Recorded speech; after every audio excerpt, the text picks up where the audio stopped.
তাৰ মানে মোৰ বাইদেউৰ ছোৱালীটো কিবা হৈছে, মেডিকেলত গৈছিলোঁ, এই ডিষ্ট্ৰিক্টত, আমাৰ সোণাপুৰ ডিষ্ট্ৰিক্ট। 10:30 মানত গ'লোঁ, তালা চালা মাৰি থৈ গৈছোঁ, এইবিলাক কাপোৰ চাপোৰ মেলি দি থৈ গৈছোঁ। মই 2টা বজাত ঘৰ আহি পাইছোঁ, আহি পিছত পাওঁ বাৰাণ্ডাৰ গ্ৰিলখন মানে তলাটো ভাঙা।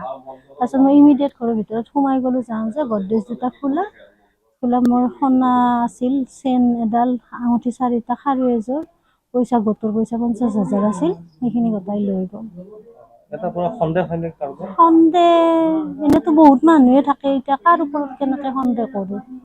সকলোকে দেখাই পাওঁ, মাতোয়ে, সকলোৱে ভালে ব্যৱহাৰ, কিন্তু কোনে কি কৰিলে সেইটোতো আৰু ইমান নাজানো দিয়কচোন।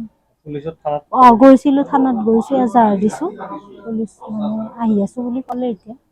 হয়, আজি যিটো ঘটনা হ'ল আমাৰ ইয়াৰে, মোৰ ঘৰৰ ওচৰৰে হয়। দিন দুপৰতে তাইৰ ৰুণু দাসৰ ঘৰত চোৰ সোমাই ঘৰৰ গ্ৰিল ভাঙি ভিতৰত সোমাই আলমাৰীৰ লকাৰৰ পৰা নগদ 50,000 টকা আৰু সোণ প্ৰায় চেন এডাল, আঙুঠি 4টা আৰু খাৰু এযোৰ লৈ যায় চোৰে। গতিকে এনেকুৱা হ'লে আমাৰ এইখিনিতে গলিটোত আমি কেনেকৈ থাকিম? আমিতো ডিউটি যাওঁ, আমাৰ ঘৰো খালী থাকে, মানুহ নাথাকে।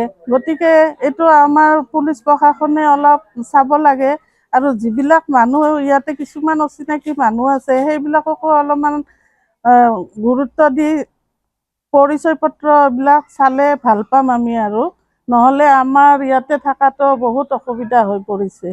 গতিকে এইখিনিয়ে মই প্ৰশাসনক জনাইছোঁ যে অতি সোনকালে কিবা বিহিত ব্যৱস্থা লয় বুলি আমাৰ আশা থাকিল। যিকোনো খবৰৰ বাবে যোগাযোগ কৰক আমাৰ এই নম্বৰত 9181 307 221।